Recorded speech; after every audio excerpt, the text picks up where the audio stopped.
इस हफ्ते reformation Sunday मनाने वाले हैं। मार्टिन लूथर की रेफर्मेशन जो है वो 31 अक्टूबर 1517 में हुई।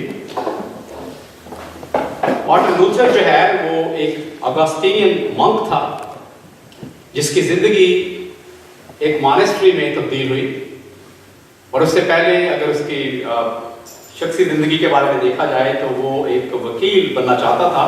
उसके माँ बाप उसे एक वकील बनाना चाहते थे, और लेकिन एक ऐसा हादसा हुआ, आसमानी बिजली गिरी जब वो अपने घर की तरफ जा रहा था अपने घोड़े पर, तो आसमानी बिजली गिरी और बड़ी मुश्किल के साथ उसकी ज़िंदगी बची। और उस वक्त उसने वादा किया था खुदा के साथ कि मैं अपनी ज़िंदगी मॉनेस्ट्री में चला जाऊंगा, खुदा उनके कलाम को पढ़ूंगा, और वो एक मंक बनना चाहता था। लेकिन जब वहाँ पर मॉनेस्ट्री में रहते हुए उसने देखा कि वो कितनी भी कोशिश क्यों ना करे, अपने आप को वो बेहतर नहीं बना सकता था। और जब उसने उसकी ज़िंदगी उसने रोमियो का खत जब पढ़ रहा था और उसने अगस्टीन के बारे में, अगस्टीन की तालीम जो पढ़ी, और रोम गया, वेटिकन में होके आया, और वहाँ पर उसने सारी चीज़ें देखी, और उसने देखा कि ये सारी चीज़ें जो हैं ये खुदा उनके कलाम के मुताबिक नहीं है। और जब उसकी ज़िंदगी तब्दील हो गई, उसने जब ये पढ़ा कि रास्त बात ईमान से जीता रहेगा, कि ये हमारे काम जो हैं ये हमें बचा नहीं सकते, उसकी ज़िंदगी जब तब्दील हो गई तो वो चर्च में, जब उसने रोमन कैथोलिक चर्च में जो उसने बुराइयां देखी वो उनको ख़त्म करना चाहता था। वो ये नहीं चाहता था कि एक नया ग्रुप बनाए, प्रोटेस्टेंट ग्रुप बना ले, बल्कि वो चाहता था कि रोम उन चीज़ों को जो कि खुदा के कलाम के मुताबिक नहीं है करेक्ट करे। सो 1517 में, उन्हीं दिनों में रोम में सेंट पीटर्स बेसिलिका जो था, जो चर्च था, उसकी तामीर के लिए जो आर्च बिशप था उसने लोगों को भेजा था कि वहाँ पर उसकी तामीर के लिए चंदे इकट्ठे किए जाएं।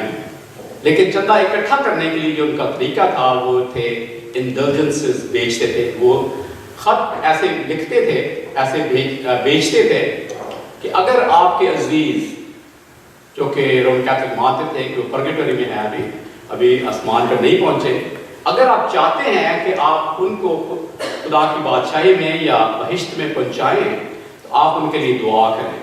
आप चर्च के पास आएँ, चर्च आपको वो इंडल्जेंस देगा, आप पैसे दें। मालूम नहीं है कि वो कितने डॉलर या कितने पैसे या कितने यूरो देने पड़ते थे उनको, यूरो तो नहीं था उस वक्त, तो कितने पैसे देकर वो खरीदते थे। तो इस तौर से आप वो अपने जो अजीज है उसके लिए जो पैराडाइज है खुदा की वो खरीद सकते थे, और वो पैसा जो उन लोगों से इकट्ठा होता था उसके लिए वो उस गिरजाघर के या उस बेसिलिका की तामीर के लिए इस्तेमाल करते थे। मार्टिन लूथर ने इसके खिलाफ आवाज उठाई। इसके अलावा और बहुत सी चीजें थी जिनका हम अगले बार जिक्र करेंगे। तो उसने कहा कि ये सारी चीजें जो हैं वो करेक्ट होनी चाहिए। उसने एक अपना पूरा थीसिस लिखा जिसको 95 थीसिस कहते हैं। 95 चीजें उसमें थी जो कि उसने लिखी, और उसका एक पॉइंट ये भी था जो कि 86वां पॉइंट था उसका। उसने ये लेटर लिखा, उसने कहा कि जो पोप है उसके पास इतना पैसा है और वो अपने पैसे से उस कैथीड्रल की जो कि सेंट पीटर्स का है उसकी तामीर करवा सकता है। क्यों गरीब लोगों से जो पैसा इकट्ठा किया जा रहा है उनको मिसगाइड करके उसको आप यूज करते हैं। सो जब इसने मार्टिन लूथर ने वो विटनबर्ग का चर्च जो था उसके सामने गिरजाघर के दरवाजे पर अपने वो 95 थीसिस जो थे वो लगा दिए। वो लैटिन में थे, और बहुत जल्द उसका जर्मन में, ये जर्मनी में था, और जर्मन लैंग्वेज में उसका तर्जुमा किया गया और डिस्ट्रीब्यूट हो गए। तो पूरे उस एरिया में और यूरोप में जो थी वो एक आग सी है वो फैल गई, जिसको रेफर्मेशन फायर कहते हैं। लोगों को ये पता चला कि कौन कौन सी बुराइयां हैं। अगर तो वो चर्च उस वक्त वो बुराइयां दूर कर लेता तो ये कोई डिवीजन नहीं थी होनी, लेकिन उस वक्त रोमन कैथोलिक चर्च ने यह फैसला किया कि नहीं, हम इनका जवाब देंगे। और उन्होंने कहा कि नहीं, ये जो बातें जो आप पेश कर रहे हैं उनके जवाब में हम ये बातें पेश करते हैं। अभी वक्त नहीं है कि हम उन चीज़ों को डिस्कस करें, लेकिन हम आइंदा किसी वक्त उन पर भी डिस्कस करेंगे। तो उसके जो थीसिस था, जो 95 थीसिस थे, उसमें 5 चीजें थी जो उसने पेश की। उसने कहा कि स्क्रिप्चर अलोन, जिसको सोलस कहते हैं, 5 solas, scripture alone, grace alone, faith alone, Christ alone, and then to God be the glory, कि सारा जलाल जो है वो हमें खुदा उनको देना है। अलहदा प्रोटेस्टेंट चर्च बनाया जाए, लेकिन जो चीज़ें उसने पेश की, जो रोमन कैथोलिक चर्च में बुरी चीज़ें थी, जो कि उन्होंने ऐड की हुई थी, जब उसने देखा कि उसका कोई इलाज नहीं हो रहा, कोई बल्कि उसके खिलाफ आवाज़ उठाई गई। और बहुत से ऐसे रिफॉर्मर्स थे, इवन मार्टिन लूथर से पहले जॉन हस जो था, उसको जिंदा जला दिया गया। बहुत से मसीही जो थे, बहुत से रिफॉर्मर्स जो थे, दे वेंट थ्रू परसिक्यूशन। लेकिन हम जानते हैं कि मार्टिन लूथर एक ऐसा दलेर शख्स था। पिछले संडे हमने इसके बारे में थोड़ा सीखा था। मैं ज़्यादा इसीलिए ज़्यादा वक्त नहीं लेना चाहता, क्योंकि आज हमारा जो प्रोग्राम है वो इसीलिए है कि रेफर्मेशन में, क्रिश्चियन रेफर्मेशन के मौके पर जिन 5 स्लोगन्स का जिक्र किया गया, या जो 5 स्लोगन्स थे उनके, कि this is where we stand, मैं चाहता था कि आज हम उन पर गौर करें। और सबसे पहला जो स्लोगन था वो था स्क्रिप्चर ओनली, कि हमारा मसीह ईमान जो है उसकी बुनियाद जो है वो सिर्फ और सिर्फ खुदा के कलाम पर है। और इसके बारे में हम सुनेंगे। उसके बाद है दूसरा स्लोगन था फेथ अलोन, कि सिर्फ ईमान से हम रास्त पास ठहरते हैं। तीसरा था ग्रेस अलोन, सिर्फ हम खुदा के फजल से हमें निजात मिलती है। और चौथा स्लोगन था क्राइस्ट अलोन, यीशु मसीह ही हमारा दरमियानी है। He is the only mediator, कोई नहीं है खुदा और इंसान के दरमियान, और किसी को कोई नाम नहीं दिया गया सिवाय यीशु मसीह के। और फिर जो पांचवा था to God alone be the glory, सारा जलाल जो है वो सिर्फ खुदा को है। और मैं चाहता हूं कि इन 5 चीजों पर हमारे जो 5 स्पीकर्स हैं, कोशिश करें कि 5 मिनट से ज़्यादा वक्त ना लें। 5 मिनट में अपने सब्जेक्ट को पेश करने की कोशिश करें, और हम इन सब चीज़ों पर गौर करें, बड़े ध्यान से सुनेंगे। लेकिन इससे पहले कि इन चीज़ों को पेश किया जाए, हम दुआ करेंगे। और इस दुआ से पहले मैं दरख्वास्त करूँगा, हमारे दरमियान में पास्टर खुरम यूनुस मौजूद हैं। हम चाहते हैं कि हम उनको कलीसिया की तरफ से वेलकम भी करें, और फिर उसके बाद मैं चाहूँगा कि वो दुआ में हमारी रहनुमाई करें। आज के कलाम के लिए आप दुआ करें, ताकि जो कलाम की बातें हम सीखते हैं, वो जो स्पीकर्स हमारे हैं, खुदा अपने पाक रूह की मामूरी में उन्हें हम सबों की तरक्की के लिए और अपने जलाल के लिए इस्तेमाल करें। पास्टर खुरम।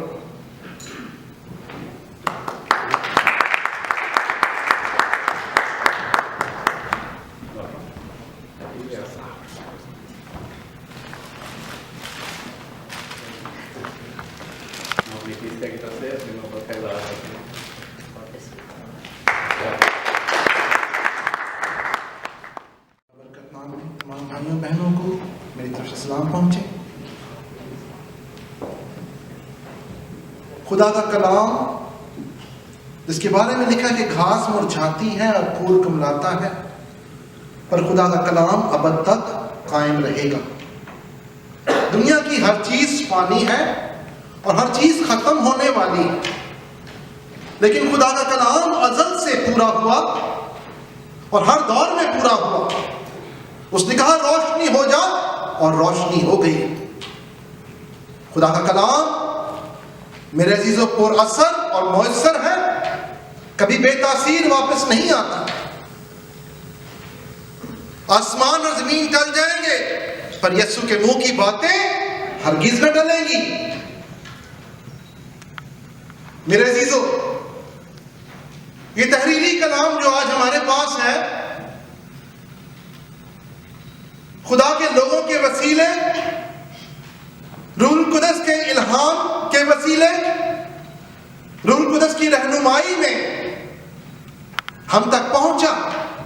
और ये एक सच्चा कलाम है, और ये हमें खुदा की पहचान कराता है। اس کلام کے وسیلے ہم نے خدا کو جانا، اس کلام کے وسیلے ہم نے یسوع مسیح کو جانا، اس کلام کے وسیلے ہم نے اس کی قدرت کو جانا، اور اسی کلام کے وسیلے ہم آج روح القدس کو جانتے ہیں۔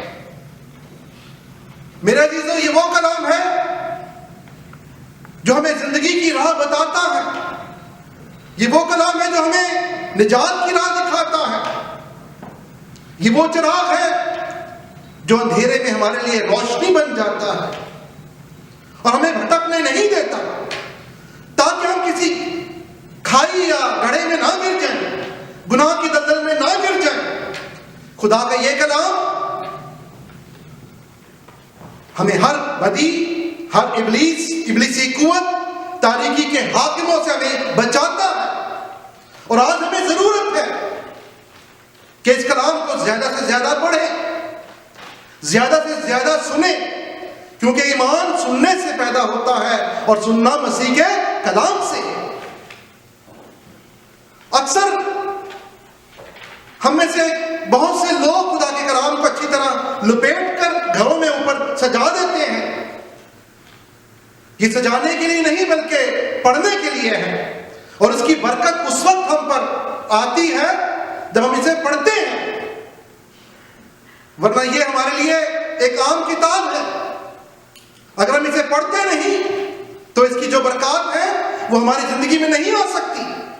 اگر آپ چاہتے ہیں کہ آپ کی زندگیوں میں برکتیں آئیں، آپ سچائی سے واقف ہوں، سچائی آپ کو آزاد کرے، آپ ہمیشہ کی زندگی کو حاصل کریں، آپ خدا کی نجات کو جانیں، آپ کی توبہ تک نوبت پہنچے، آپ خدا کی راست بازی کو پورا کریں، اگر آپ چاہتے ہیں تو آپ کو سچائی سے واقف ہونا ضروری ہے، اور ضرور ہے کہ آپ خدا کے کلام کو پڑھیں۔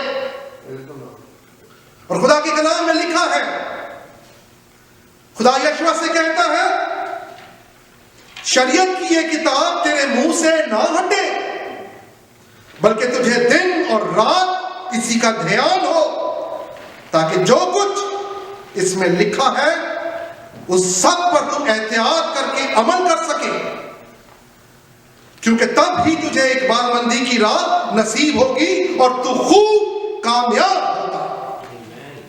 یہ وہ کامیابی کا راستہ ہے۔ شریعت کی یہ کتاب تیرے منہ سے نہ ہٹے، دن اور رات، یعنی ہر پل، ہر جگہ خدا کی شریعت، خدا کا کلام، خدا کے احکام آپ کے دلوں میں ہو۔ اور خدا کا بندہ کہتا ہے، میں نے تیرے کلام کو اپنے دل میں رکھ لیا تاکہ تیرے خلاف گناہ نہ کروں۔ اگر خدا کا کلام آپ کے دلوں میں ہے، آپ ہر ہفتے خدا کا کلام یہاں پہ سنتے ہیں، کیا آپ اسے گھر جا کے یاد کرتے ہیں، یا وہ آپ کے دلوں میں رہتا ہے، آپ کی سوچوں میں رہتا ہے، یا پھر گھر جا کے آپ اسے بھول جاتے ہیں؟ میرے عزیزو، خدا کے کلام کو ہمیشہ یاد رکھیں، ایسا نہ ہو کہ ابلیس آ کر اسے چرا کر لے جائے۔ شریعت کی کتاب تیرے منہ سے نہ ہٹے، بلکہ تجھے دن اور رات اسی کا دھیان ہو، تاکہ جو کچھ اس میں لکھا ہے اس سب پر تم کیا کرے؟ احتیاط کر کے، یعنی اس کے تمام احکام ہمیں ان پر احتیاط کر کے عمل کرنا ہے۔ صرف ایک کان سے سن کر دوسرے کان سے نکالنا نہیں ہے۔ خدا کے کلام پر جب تک ہم عمل نہیں کرتے، میرے عزیزو، ہم خدا کو اور خدا کی اس بادشاہت جو اس نے ہمارے لیے تیار کی ہے اس میں داخل نہیں ہو سکتے۔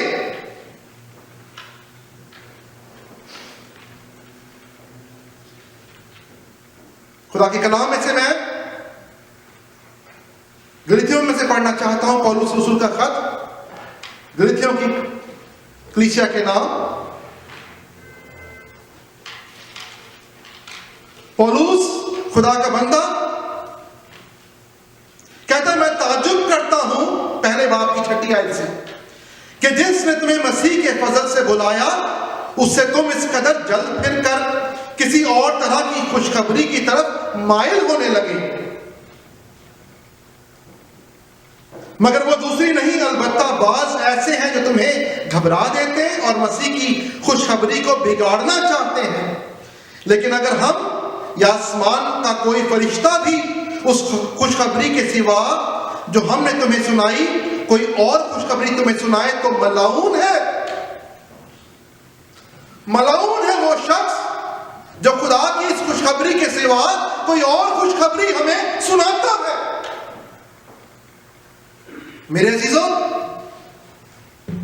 جیسا ہم پیشتر کہہ چکے ہیں ویسا ہی اب بھی میں پھر کہتا ہوں کہ اس خوشخبری کے سوا جو تم نے قبول کی تھی، اگر کوئی تمہیں اور خوشخبری سناتا ہے تو ملعون ہو۔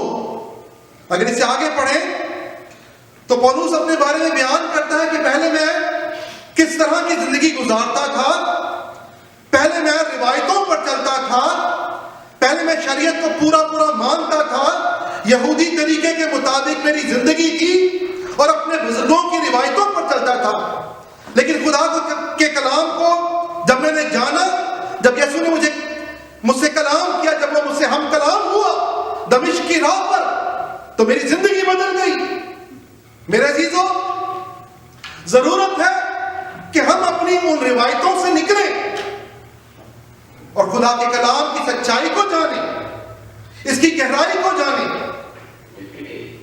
اگر خدا کا روح آپ کے پاس ہے تو یہ بہت سادہ کتاب ہے، بہت آسانی سے سمجھ آتی ہے۔ لیکن اگر آپ خدا کے روح سے خالی ہیں تو پھر یہ آپ کے لیے ایک بہت مشکل کتاب ہے۔ بیک وقت یہ ایک سادہ کتاب اور ایک ہی وقت میں ایک مشکل کتاب ہے، اور اس کے لیے آپ خدا سے مانگیں کہ خدا مجھے اپنے پاک روح سے مجھے معمور کر، تاکہ میں تیرے کلام کی سچائیوں کو جان سکوں۔ جب تک ہم خدا کے آگے جھکتے نہیں، ہم ان سچائیوں کو نہیں جان سکتے۔ اور جب آپ کے اندر یہ تڑپ ہوگی، تب میرے عزیزوں آپ ان سچائیوں کو سمجھیں گے، اور اس کے بعد اس میں جو کچھ لکھا ہے آپ اس پر عمل کرنے کی کوشش کریں گے۔ پولس کہتا ہے میرا چال چلن تھا، چنانچہ یہودی طریق میں جو پہلے میرا چال چلن تھا تم سن چکے ہو کہ میں خدا کی کلیسیا کو از حد ستاتا اور تباہ کرتا تھا، اور میں یہودی طریق میں اپنی قوم کے اکثر ہم عمروں سے بڑھتا جاتا تھا اور اپنے بزرگوں کی روایتوں میں نہایت سرگرم تھا۔ ہمیں روایتوں میں سرگرم نہیں ہونا، ہمیں خدا کے کلام میں سرگرم ہونا ہے، ہمیں خدا کے کلام کی سچائیوں کو جاننا ہے۔ میرے عزیزوں، دوسرا تیموتھیوس 4 باب اگر دیکھیں تو وہاں بھی یہ آخری حوالہ پڑھوں گا، میں بند کروں گا اس کے بعد۔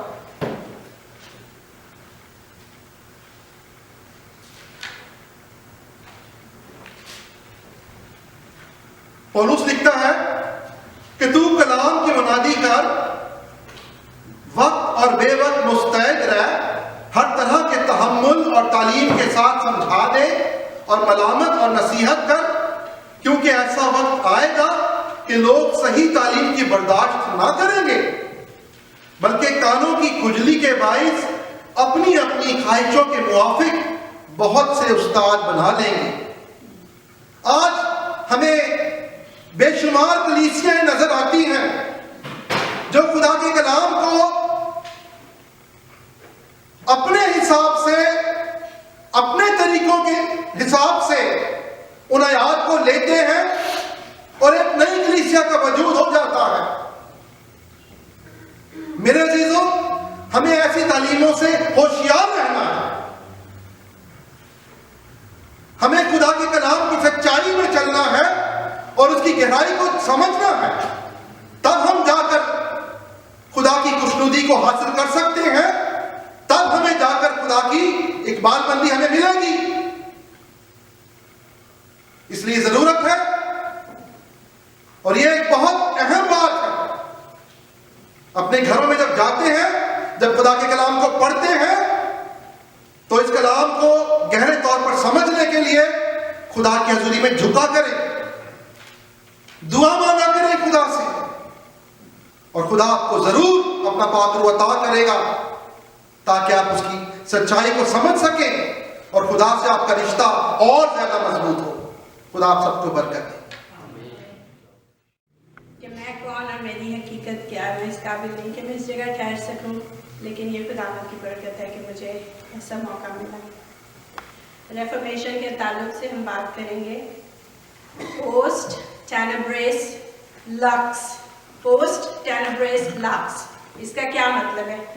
इसका मतलब है अंधेरे के बाद रोशनी, अंधेरे के बाद रोशनी। ये जनीवा की एक दीवार पे लिखा हुआ है सबसे ऊपर रेफॉर्मेशन के हवाले से, पोस्ट टेनेब्रेस लक्स।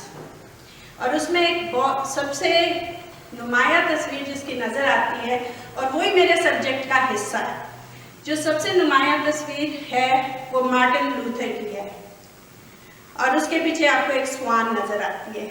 जैसा कि पादरी साहब ने एक रेफरेंस दिया है हस का, हस ने मार्टिन लूथर से पहले स्क्रिप्चर अलोन पे बात की थी, और जब उसने ये बात की थी तो उसको जला दिया गया था। और हस ने ये कहा था कि मुझे तो हस का मतलब चेकोस्लोवाकियन जुबान में है गूस। उसने कहा मैं तो गूस हूँ और बिल्कुल आम सी चीज, मुझे जला दो, लेकिन मेरे बाद एक स्वान आ रही है जिसको कोई नहीं रोक सकेगा। और आपको स्वान सॉन्ग का पता है कि वो बहुत ही खूबसूरत होता है। आरसी स्प्रूल जो कि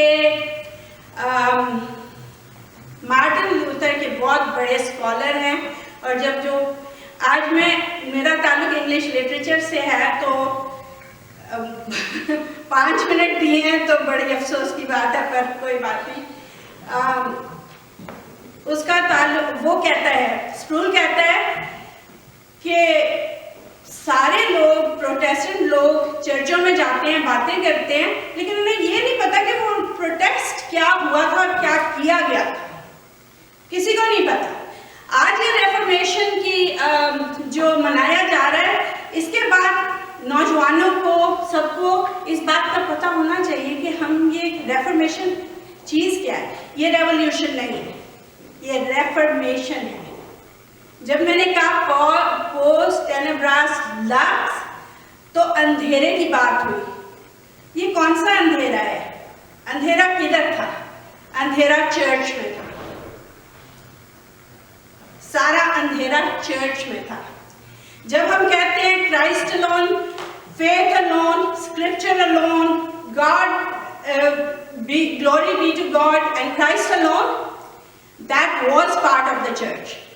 Don't think that it was not part of the church. It was part of the church. But what happened was that the authority of the church and the tenets of the church became more stronger.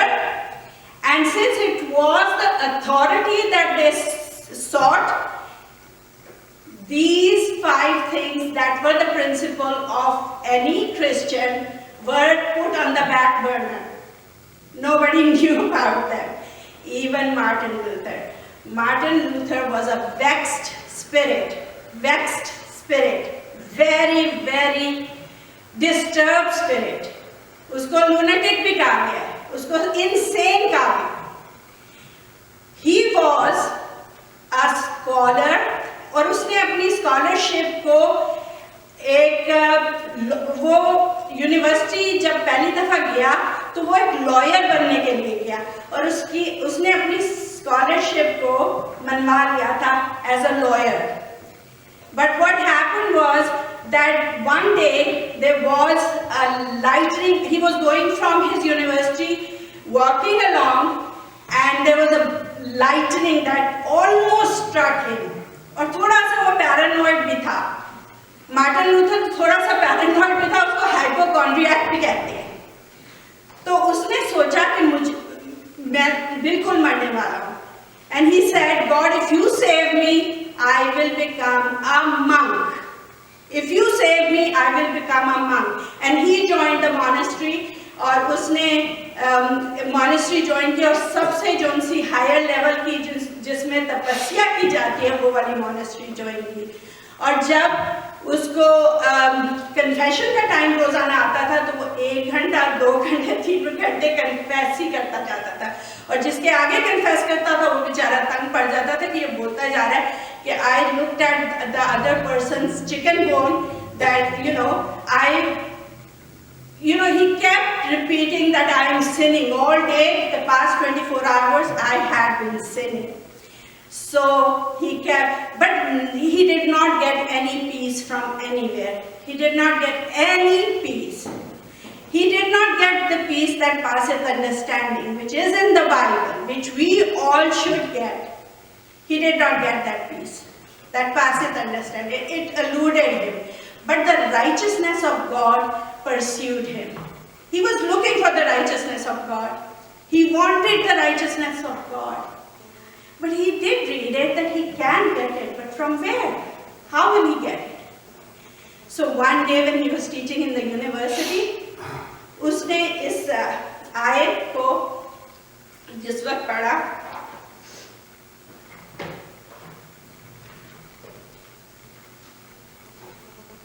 Romeo 2 बार उसकी 17 है,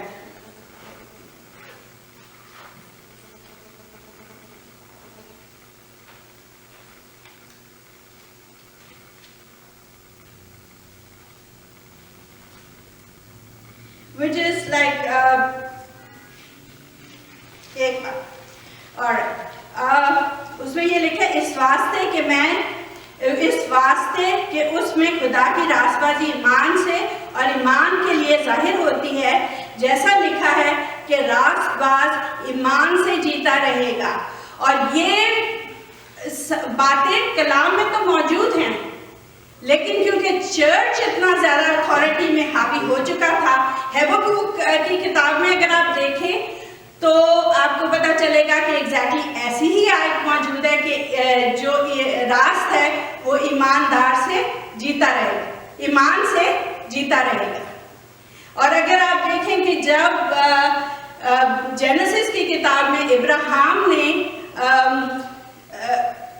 खुदा पे ईमान रखा तो क्या उसको रासबाज ना ठहराया गया? तो बात यह है कि अगर आप जॉन की किताब में देखें, the word was with God always and it never changed. If we didn't get it, then that's our problem because we don't study it, we are not in it. तो जब अपने स्टूडेंट्स के साथ जब मार्टिन लूथर ने ये पढ़ा कि justification by faith, justification is by faith, then this was the part of the church. Then what's the problem? The problem is that the word alone was never there. Justification by faith, but with the authority of the church, with all the works that you have to do, with all the penance that you have to do. Hey, how many times you have to read the Hail Mary? How many times you have to, Martin Luther used to sleep on the hard floor for penance. He used to go on his knees in the steps for his penance. He used to fast. He used to do everything to get the righteousness of God. But that eluded him. He never felt comfortable. So this was the breakthrough. This was the breakthrough when he came to this verse and he said that it is only by faith that we will attain the righteousness of God and we will be justified for it, and there is no amount of work that we need to do, nothing we need to do. It is only through faith that we will be justified with God and stand righteous in the present. With the grace of God, by our faith in Jesus Christ, we shall be justified. Thank you. सलाम पेश करता हूँ। Common grace and special grace, लेकिन आज का हमारा खास तौर पे मौजूद है, रोशनी देता है तरीकी सबके लिए है, पानी सबके लिए है, हवा हम सब लेते हैं। ये सब कॉमन ग्रेस है जो खुदा ने हम सबके लिए चीजें पैदा की और हम उससे फैलियाब होते हैं। लेकिन स्पेशल ग्रेस, फजल खास,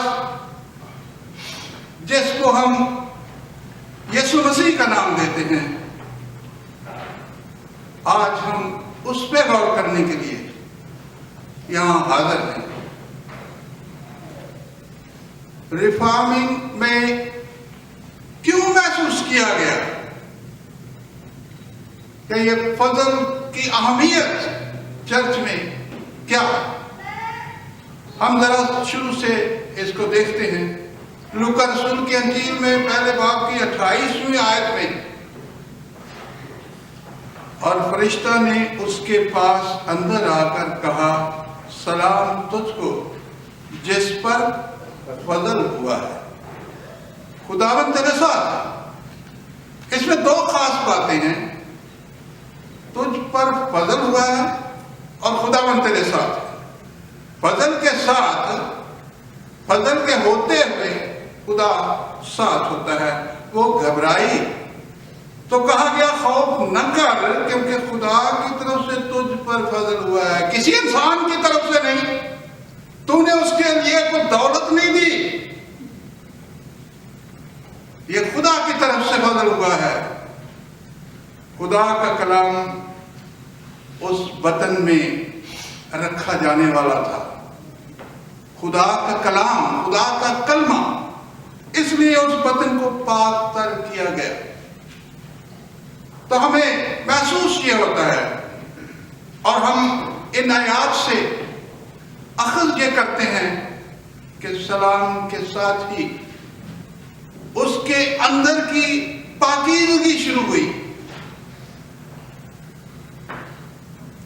याद होगा, जिस पर फजल होता है उसी में कलाम उतर सकता है। आज इस बात को हम महसूस कर रहे हैं, उस वक्त मार्टिन लूथर ने ये महसूस किया कि किसी पर फजल के बगैर कलाम नहीं उतर सकता। कलाम उसी में दाखिल होता है जिस पर खुदा का फजल हो। आपको अहद का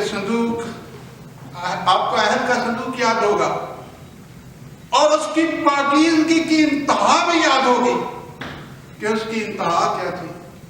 कोई नापाक हाथ उसको छू नहीं सकता था। उसमें क्या रखा हुआ था?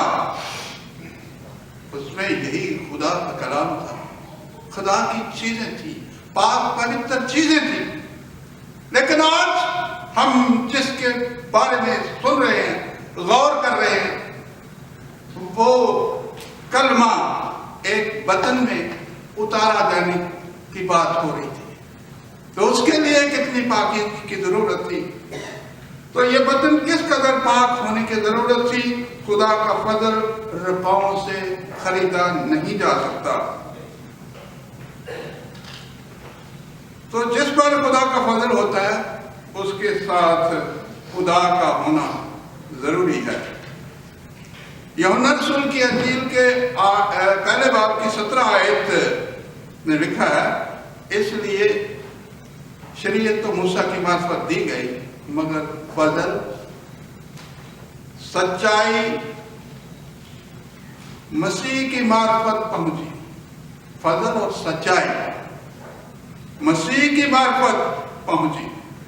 और यूहन्ना की अंजील के पहले बाब की 12वीं आयत में लिखा, जितनों ने उसे कबूल किया उसने उन्हें खुदा के फर्जंद बनने का हक बख्शा। यानी उन्हें जो उसके नाम पर ईमान लाए। अब खास बात यह है कि ईमान से नजात, ईमान से फजल होता है। ईमान क्या है? अगर हम ईमान की हकीकत को समझ लें कि ईमान क्या है, तो फिर फजल का होना भी जरूरी है। जरूर ईमान यह है कि हम खाकी तुख्म से निकलकर रूहानी तुख्म में दाखिल हो जाए। अगर ऐसा नहीं होता तो हमारा ईमान पुख्ता नहीं है, और पुख्ता ईमान हुए बगैर हम फजल के साया में नहीं आते। तो मार्टिन लूथर का व्यू ये था कि ईमान की बुनियाद को छोड़कर अगर कोई फजल की बात करता है तो वो गलत है। ईमान की मजबूती चाहिए, और ईमान की मजबूती इसी तरह की चाहिए जैसे ये कलाम मुकद्दस में ही मरकूम है कि ईमान से तब्दीली वाक़या होती है। अगर हम रूहानी तुख्म में दाखिल नहीं होते तो वो तब्दीली नहीं है। तो पौलुस रसूल के अल्फाज जो इफिसियों के खत में 2 बाब की 8 आयत में कुछ इस तरह बयान किए गए, क्योंकि तुमको ईमान के वसीला से फजल ही से नजात मिली, और ये तुम्हारी तरफ से नहीं, खुदा की बख्शिश है। खुदा की बख्शिश गुजरे जमानों में बहुत से नबियों पर, बहुत से लोगों पर हुई, लेकिन वो तब्दीली ईमान के बायस ही आई। और आगे लिखा है, और ना ईमान के सबब से ताकि कोई फख्र न करे। तो हम ना तो अपने अमाल से इस फजल की बख्शिश को हासिल कर सकते हैं, ना हम रुपए पैसे से, ना हम बड़ा कैथेड्रल बनाने के लिए चंदों के वसीला से उस फजल तक पहुंच सकते हैं। ये सिर्फ और सिर्फ खुदा की बख्शिश से है, ना हमारे ईमान से है और ना हमारी किसी और जद्दोजहद से। तो जरूरत इस बात की है कि हम अपने ईमान को परखें और उसमें ऐसी तब्दीली लाएं। खुदा वो है और माल के कुल है। कोई जीरू ये नहीं कह सकता कि मैं उसकी गिरफ्त में नहीं हूं। वो हर एक पर अपना इख्तियार रखता है। जमीन पर हर कोई उसका किरदार है। वो अपने लिए उन किरदार को इस्तेमाल करता है। आपको तारीख से वाकफियत हो तो मूसा ने बहुत सारे मौजज़ात मिस्र में दिखाए अपने आप को मनवाने के लिए, और खुदा उसके साथ था। मुकाबलतन वो जब बहुत कुछ देखते थे, तैयार हो जाते थे कि इसको कौम को आजाद किया जाए, तो फिर उस बादशाह का दिल सख्त कर देता था।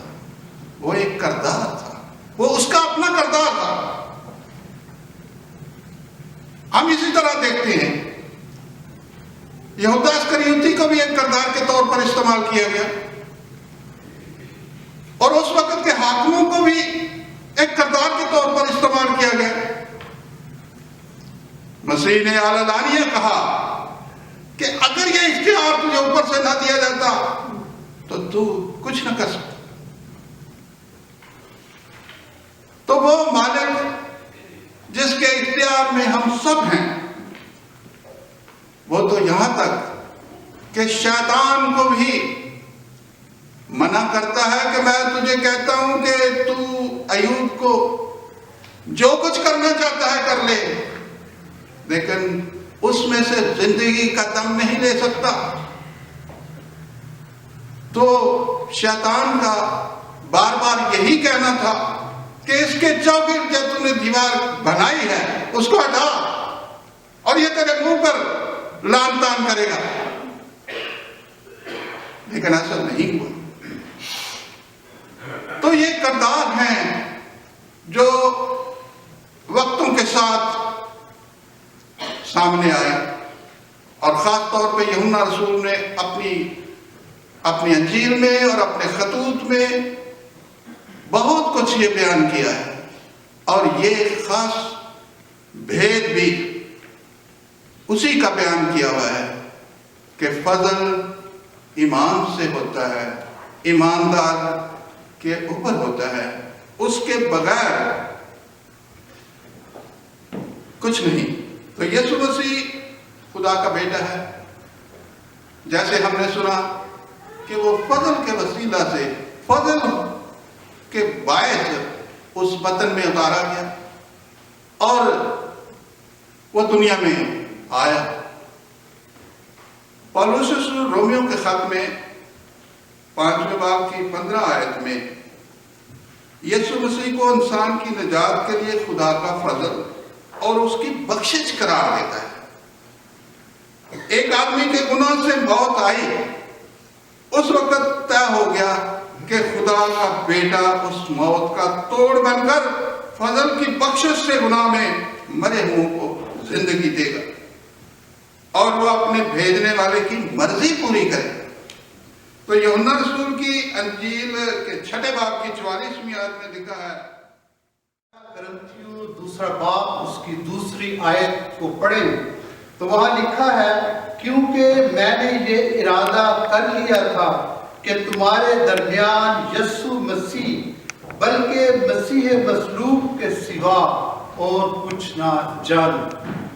इस आयत का अगर हम थोड़ी देर के लिए मतलब देखें तो पौलुस रसूल जो है ये जब करंथस की कलीसिया में ये पैगाम देता है तो वो मसीह खुदावंद को एक जूश स्कॉलर भी पेश कर सकता है, क्योंकि उसकी बातें ऐसी हैं कि वो जब हैकल में वो जो भी छोटा बच्चा है वो जाता है, आप देखते हैं उसकी बातें को सुनते हैं तो लोग उसको एक बहुत बड़ा स्कॉलर समझते हैं कि एक बहुत बड़ा स्कॉलर है, उसकी बातें जो है वो समझ से बिल्कुल बाहर हैं। अगर पौलुस उसको जूस स्कॉलर पेश नहीं करता तो या फिर वो उसको एक मोजज़े देने वाला वर्कर, मिलिटर वर्कर जो है उसको वो पेश कर सकता था। लेकिन पौलुस ने उसको एक ऐसा नाम बख्शा कि वो एक सेवियर की, एक निजात दहिंदा की सूरत में हमारे सामने आता है। इसीलिए हम कहते हैं कि क्राइस्ट अलोन, उसके बगैर निजात जो है मुमकिन है। अगर आप थोड़ी देर के लिए यरूशलेम के उस वाक़या में चले जाएं जहां पर जब मसीह खुदावंद जो है शहाना दाखिला जिसे हम कहते हैं, तो वहां पर थोड़ी देर के लिए अब जाएं तो जब मसीह खुदावंद यरूशलेम में दाखिल होते हैं तो लोग जो कहते हैं होशाना होशाना, होशियाना जो है ये एक ग्रीक वर्ड है और इसका मतलब इंग्लिश में हम होजाना कहते हैं। होजाना का मतलब है डिलीवरेंस, या हमें बचाव, या हमें निजात दे, या तो हमारी निजात है, या हमें सेव कर। तो that's why we can say Christ alone, क्योंकि मसीह खुदावंद के बगैर हमारी निजात जो है वो मुमकिन नहीं है। दूसरा पॉइंट हम कहते हैं he is the head of the body. हम कहते हैं कि कलीसिया का एक हेड है, हमारा सर है। तो एक क्वेश्चन अगर हम रखें, क्रिटिकली हम देखें इसको सोचने के लिए, समझने के लिए कि फिर हेड है तो where is the body, body of Christ, मसीह खुदावंद फिर कहाँ है? तो हम इसको इस तरह से एक्सप्लेन कर सकते हैं कि खुदावंद जो है, मसीह खुदावंद जबकि हमारा क्राइस्ट इज द हेड, वो हेड है, हमारा सर है, तो बॉडी जो है जब मसीह खुदावंद इस दुनिया से चले गए सलीबी मौत के बाद, तो now he is presence with the Lord. Body एक चर्च की सूरत में हमारे सामने, we are the body of the Christ, हम उसकी बॉडी है। हम ये चर्च जो हमें नजर आते हैं ये उसकी बॉडी है। अब जैसे मैंने कहा कि उसके काम मसीह खुदावंद के उस क्रॉस से लेकर उस कब्र तक के जो है जितने काम हैं ये हमें बचाते हैं, ये हमें सेव करते हैं। तो फिर ये हम मसीह को अपने आप में किस तरह से रिप्रेजेंट करते हैं? जब काम है, ये चर्च जो है ये बॉडी है, तो ये उसके کے کام جو مسیح خداوند نے اس دنیا میں رہتے ہوئے کیے وہ we are just like a portrait. ہم اس کو ایک چلتے پھرتے مسیح خداوند ریپریزنٹ کرتے ہیں تاکہ مسیح خداوند کا جلال جو ہے، اس کے کام جو ہیں، اس کے سارا چال چلن جو ہے، اس کا کریکٹر جو ہے وہ ہم میں ظاہر ہو. اسی لیے پولس کہتا ہے کہ مسیح کے قد کے اندازے تک بڑھتے جاؤ.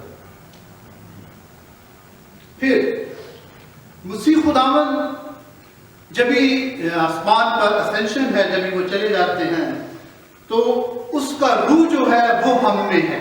جب اس کا روح ہم میں ہے، یہ باڈی ہے، تو پھر جب مسیح خداوند کا روح میرے اور آپ کے اندر ہے تو وہ روح جو ہے مینیفیسٹڈ، وہ ایک انکارنیٹ، ہم اس کو اس طرح سمجھتے ہیں کہ آتا ہے، مسیح ہم میں زندہ ہوتا ہے، مسیح کی طرح کے ہم کام کرتے ہیں، تو ہم ریپریزنٹ کرتے ہیں، پورٹریٹ بنتے ہیں مسیح خداوند کی. تو ہم کہتے ہیں کرائسٹ الون، کیونکہ کرائسٹ کے بغیر جو ہے وہ نجات جو ہے ہماری ممکن نہیں ہے. اب مسیح خداوند نے یہ سارے کام جو ہیں وہ کر دیے. میں اور آپ اور کوئی سینٹ، کوئی مقدس، کوئی بشپ، کوئی پادری، کوئی پوپ، کوئی بھی کتنا بھی صاف ستھرا انسان جو ہے وہ اس دنیا میں جو ہے وہ اس کو اس طریقے سے کر نہیں سکتا. تیسرا پوائنٹ جو میں نے آپ کے لیے رکھا ہے وہ یہ ہے کہ جیسے ہم نے لاسٹ سنڈے بھی سنا، ابھی بھی سنا کہ ریفارمیشن کی یہ جو سلسلہ کس طرح سے شروع ہوا.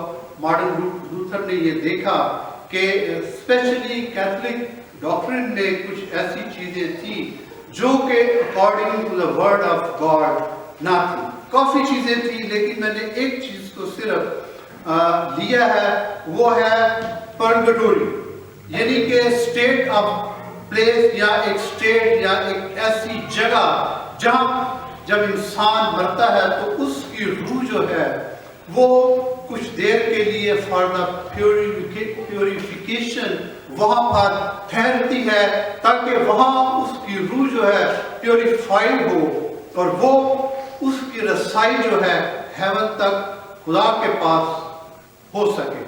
اب پرگٹوری جو ہے اس کا مطلب جو ہے وہ اس طرح سے لیا گیا ہے کہ that is just like a herb, یا ایک میڈیسن ہے جس سے ہم اپنے بدن کو صاف کرتے ہیں کسی بیماری سے، اس کو ہم نجات دیتے ہیں، اس سے خلاصے حاصل کرتے ہیں. تو یہ جو پرگٹوری ہے یہ اسی لیے اس کا نام رکھا گیا ہے کہ یہ جو ہے انسان کی روح مرنے کے بعد اس جگہ پر for the certain period for the purification وہاں پہ جا کے ٹھہرتی ہے. تو جب وہ اپنا ڈیوریشن جو ہے اس پیوریفیکیشن کا ہو جاتا ہے پھر وہ خدا کے پاس ہماری روح جو ہے ہیون میں وہ چلی جاتی ہے. یہ ایک بہت خاص اور اہم چیز ہے جس کے بارے میں نے یہ پڑھ کے اور اب آپ کے سامنے پیش کرنے کی کوشش میں کر رہا ہوں.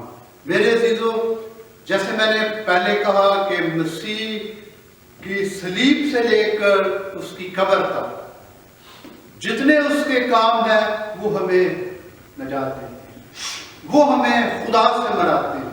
اور پھر اس کی جو صلیبی موت ہے، جو اس کی کروسیفکشن ہے، اس کی جو اس نے صلیب کا دکھ سہا ہے، وہی میرے لیے اور آپ کے لیے کافی ہے.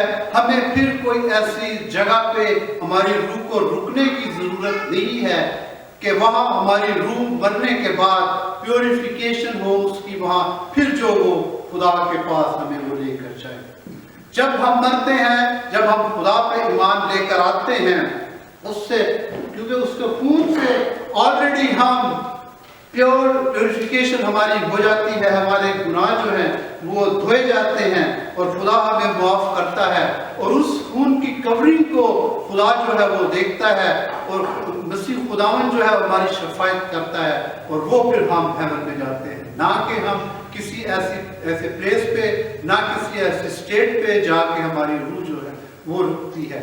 جب ہم مرتے ہیں تو ہماری روح absent from the body and present with Lord. Direct हमारा जो रिश्ता है, हमारी जो मेल मिलाप है, हमारा रिलेशनशिप जो है वो खुदा के साथ इस खून के जरिए से हो जाता है। आखिर में मैं एक हवाला आपके सामने रखूंगा, रोमन उसका 5वां बाब उसकी 8वीं आयत। लेकिन खुदा अपनी मोहब्बत की खूबी हम पर यूं जाहिर करता है कि जब हम गुनाहगार भी थे तो मसीह हमारी खातिर हुआ। हम गुनाहगार भी थे, उस वक्त मसीह खुदावंद ने मेरे और आपके गुनाहों की माफी के लिए अपनी जान जो थी वो कुर्बान कर दी। फिर यसाया 53:5 में लिखता है, वो हमारी बदकारी के बायस ही कुचला गया, मेरे गुनाहों की खातिर ही वो कुचला गया, उसको सलीब दी गई ताकि उसके मार खाने से हम शिफा पाए। आखिरी वाला रेवलेशन मुकाशा में से मैंने आपके लिए रखा है, जान देने तक भी वफादार रह तो मैं तुझे जिंदगी का ताज दूंगा। मेरे अजीजों, ये टॉपिक जितने भी रखे गए हैं ये बहुत ही लंबे और काफ़ी इसमें डिटेल्स हैं, लेकिन मैं खुदा का शुक्र करता हूँ कि इस बड़े समुंदर को मैंने कोशिश की है कि चंद अल्फाज में, चंद मिनटों में आपके सामने पेश कर सकूँ। God bless you.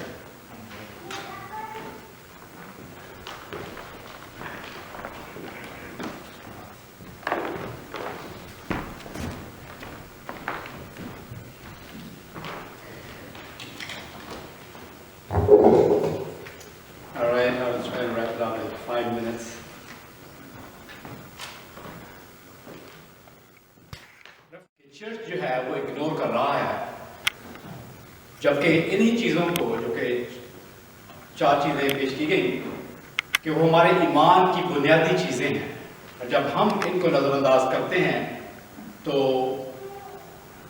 हम जलाल किसी और चीज़ को दे रहे हैं। और इसीलिए जो 5वां स्लोगन था उनका वो ये था कि all glory be to God alone.